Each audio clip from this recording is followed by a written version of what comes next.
Hey, hi, this is Wayne with Dr. Cool Heating and Air.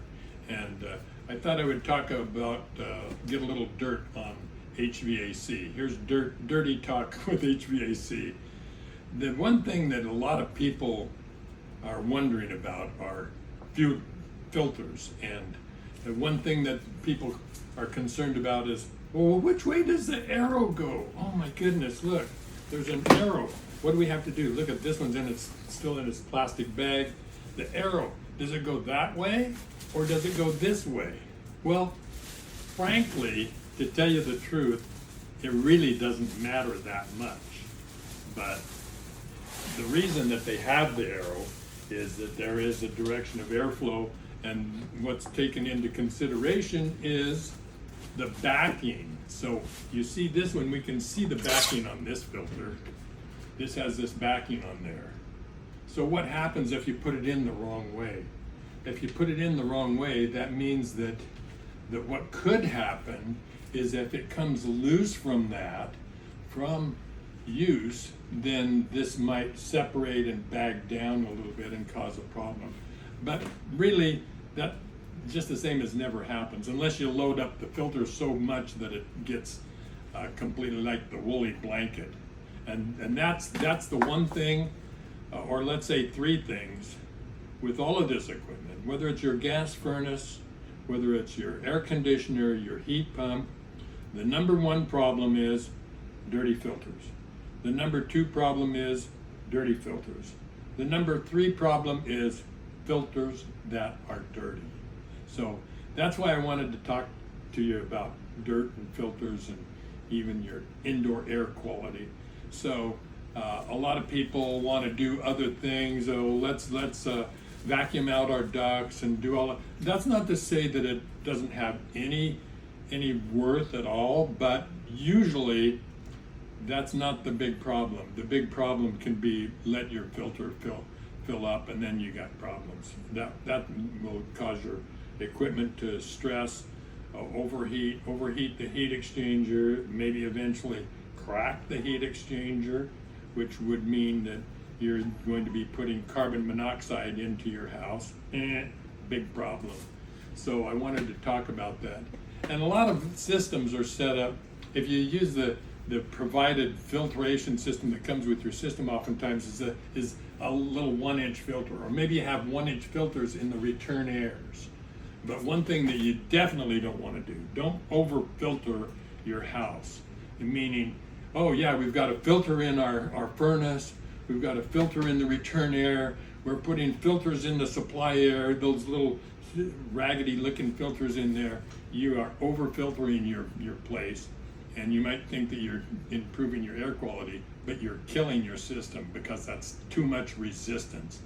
And as the board would say, resistance is futile, right? Yeah, you'll kill your system. Same thing if you let the filter load up too much and it becomes a woolly blanket. So, you could change your filter every month. Well, that's probably not necessary. What you need to do is, if you want to check it, just look at your filter, hold it up to the light. If you can see a goodly amount of light through this thing, it's okay. Even if you put a filter in and it runs a little while, it'll turn gray from filtering some stuff. But the big advantage is we like to be able to put in systems that we change out and provide them with a media filter, which is this big fat filter here. Here's a couple of them, and I'll show you. The big advantage to this is it's in its own housing. It fits nice and snug, so you pop the door off, slide the cartridge in, and you're off and filtering. And notice what happens with that. You have these big deep pockets, and that's very advantageous because when you flatten this out, that means you have all this filtering surface. In addition to which, this is something else, is you just have these deep pockets in there in your filter.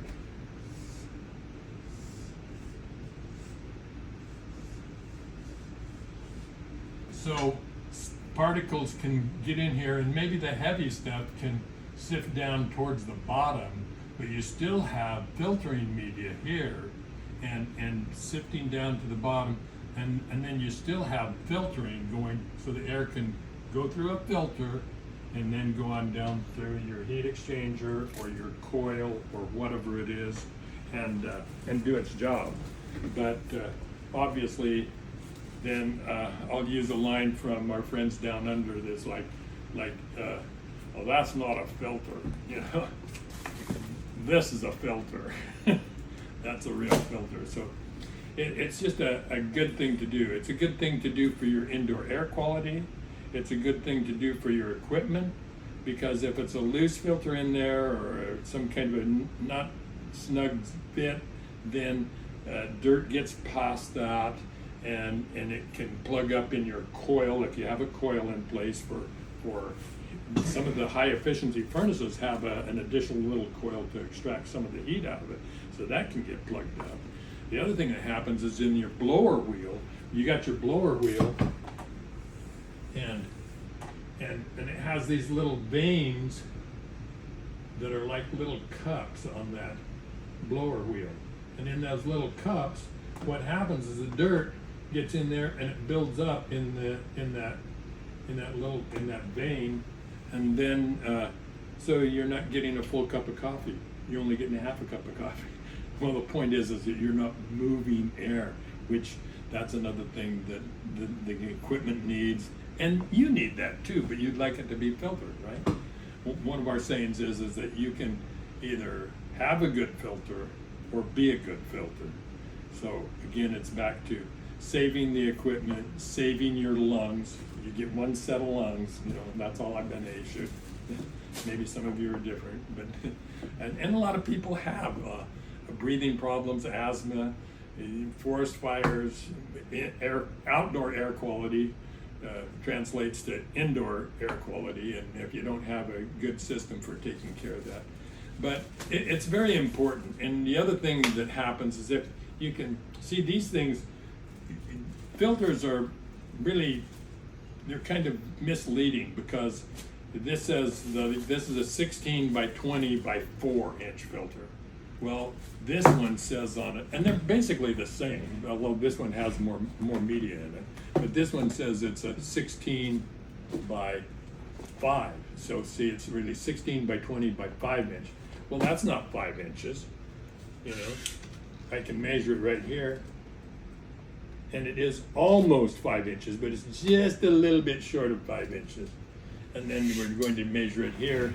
It says it's 20 inches. These are this is 16, so this is right at 16. Those are true measurements, but on other filters that you have, depending upon what it is that usually they're a fraction short of what it is. It's not its actual measurement. You see this is supposed to be a 16, and it says 15 and a half. So if you put this filter in, so well, I'm not going to buy this. This is too much money. You know, well, it's too much filtering, right? You put this in there, and you're a ½ inch short. Now you have bypass. What does that mean? Well, you got gaps over here on the side, so it's not going to get filtered, but it's going to get into here. It is going to get into your coil, whatever it is in your system, you know. So this is maybe a high efficiency furnace that has additional coil, or maybe it's your heat pump, your air conditioner. The coil gets plugged up, and then when your coil gets all plugged up, it's just like plugging up the radiator of your car. You're in trouble, and it's a system killer. So those are just some of the things that we wanted to let you know, that filtering is really very important. It's kind of like maintenance. Well, nobody cares about it until the equipment quits, and then you know that. And when is it going to quit? When you really need it the most. So that's our little short blurb about filters. Remember, that's the most important thing. That's the one thing that you can probably do as a homeowner. You might be able to change your filter. Hopefully your system is set up so you don't have to take the front of the equipment off to change a filter in there. If you have an additional filter box, then you can pull that door off and put in another cartridge, and boom, you're good to go.